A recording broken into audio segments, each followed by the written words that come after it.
Quoi, ça fait longtemps que j'ai pas sorti de vidéo? Ah, j'ai repris le championnat de trampoline. Bah, je fais du trampoline, j'aime bien, c'est tout. Pourquoi je fais du trampoline? Est-ce que je te demande pourquoi tu me parles? Si je fais ce sport, c'est pour mieux rebondir. Bon, sinon, on se la tente ou quoi là? J'ai ramené mon miroir préféré. Si je fais ça, c'est vraiment pour vous, hein. Faut savoir se sacrifier pour ses abonnés. Allez, c'est parti. Candyman, Candyman, Candyman, Candyman.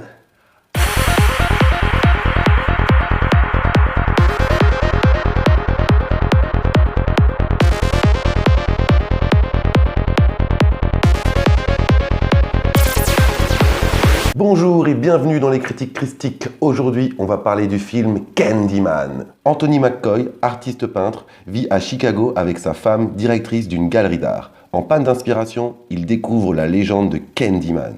Il commence à s'en inspirer pour ses peintures et cela va faire ressurgir en lui un passé sanglant. Il va peu à peu perdre la raison.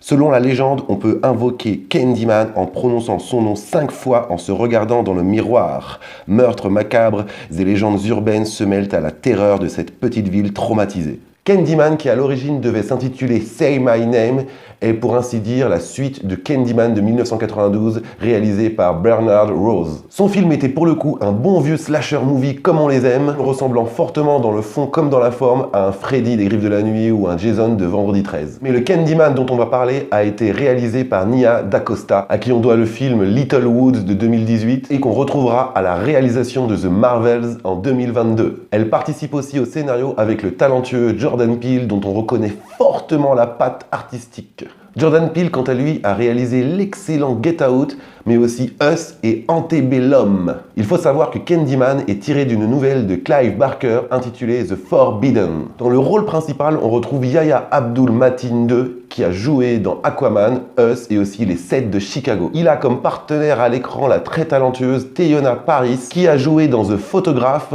et qui figure au casting du prochain Marvel, The Marvels. Et bien sûr, le très attendu Tony Todd, qui reprend son rôle de Candyman, notre antagoniste qui nous a terrifiés dans les 3 premiers opus dans les années 90, mais aussi qui jouait le rôle de la mort dans Destination Finale 1, 2, 3, 4, 5. C'est vraiment un plaisir de le retrouver à l'écran 30 ans après les 3 premiers. Et dans les rôles secondaires, on retrouve Nathan Stewart Jarrett et Colman Domingo. Bien qu'il ait participé grandement à l'écriture du scénario, Jordan Peele s'est aussi occupé de la mise en scène du film et on connaît son goût prononcé pour l'esthétique poussée des visuels dans ses œuvres. Il y a énormément de symbolisme dans les scènes du film, c'est rarement subtil mais assez efficace. On est tout de suite dans le bain avant même que le film ne commence, car dès la présentation des boîtes de prod, il y a déjà des effets de style. Je prends l'exemple de Universal Pictures, quand c'est écrit à l'envers pour créer un effet miroir. Et des effets miroirs, on va en voir une flopée dans ce film. D'ailleurs, même des miroirs, j'en ai jamais vu autant dans un film d'1h30.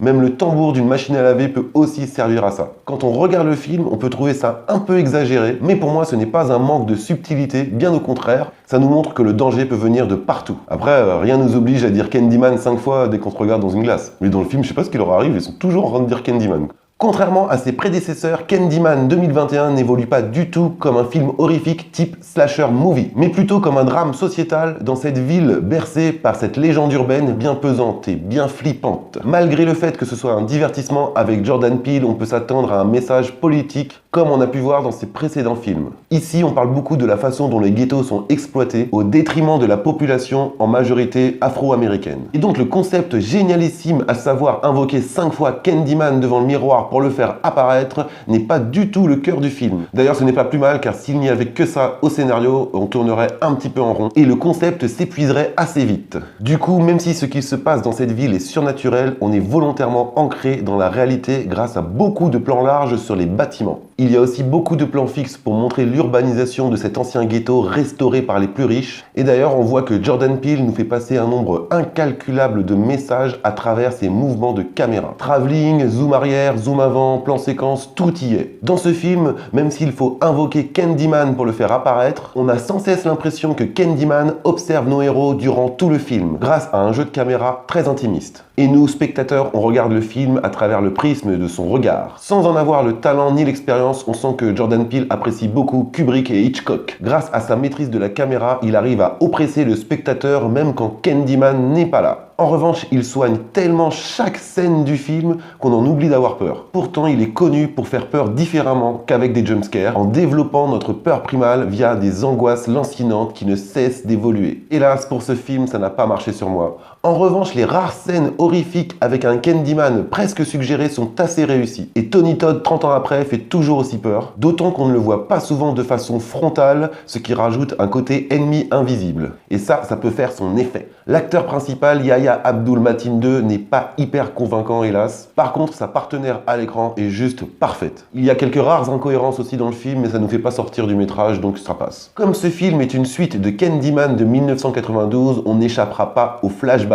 Je m'attendais à ce que ces flashbacks soient des images d'archives des anciens films. C'est un procédé qu'on utilise beaucoup dans les films qui se passent 30 ans après l'original. Mais une fois de plus, Jordan Peele nous surprend avec sa façon de nous amener les flashbacks. Ces retours en arrière donnent au film des allures de contes horrifiques. Pour ce qui est de la musique du compositeur Robert A. Halo, je trouve que celle-ci s'accorde très bien avec l'ambiance du film. Ce côté un peu triste et minimaliste me fait penser à la musique d'Antebellum. En revanche, je trouve qu'elle est assez oubliable. D'ailleurs, je ne m'en rappelle plus. Pour conclure, Candyman 2021 m'a plutôt plu, je regrette juste de ne pas avoir eu les choc-cotes comme en 92. Après c'est normal, à l'époque j'étais plus impressionnable qu'aujourd'hui. Par contre, un conseil, ne le regardez pas comme un vendredi 13 où il y a zéro prise de tête, car dans ce film, il y a une réelle réflexion, il y a du fond, même s'il y a quelques scènes horrifiques, il n'y en a pas beaucoup. Et même si les messages du second niveau de lecture sont un peu amenés avec des gros sabots, dans Candyman 2021, on a quand même de quoi réfléchir sur le monde qui nous entoure. Je reconnais que quand j'ai vu que ce film sortait 30 ans après les autres, je m'attendais à un bon gros slasher movie, j'étais bien hypé, et c'est pas du tout ce qu'on m'a vendu. Mais bon, j'ai bien apprécié et j'aime beaucoup les surprises. Donc je vous le recommande quand même,